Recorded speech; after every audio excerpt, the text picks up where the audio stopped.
నిషేధించబడిన నా గొంతు మళ్ళీ మాట్లాడుతున్నది.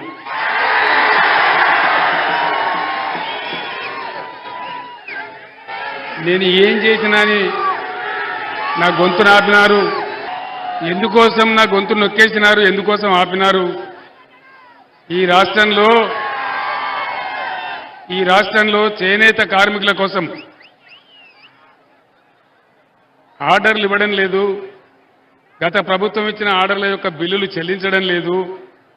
అనేక చోట్ల చేనేత కార్మికులు ఆత్మహత్య చేసుకుంటా ఉన్నారు అని బీఆర్ఎస్ నాయకులు ప్రశ్నిస్తే ఒక కాంగ్రెస్ నాయకుడు మీరు మొన్నటిదాకా దొబ్బితిన్న చాలదా, ఇప్పుడు నిరోధులు అమ్ముకోండి, పాపడాలు అమ్ముకోండి అని మాట్లాడినారు. మీకు చేనేత కార్మికులంటే ఇంత అల్క కనబడుతున్నారా అని చెప్పి కోపంలో నేను ఒక మాట వాళ్ళనన్నా. ఇది ధర్మమా ఇట్లా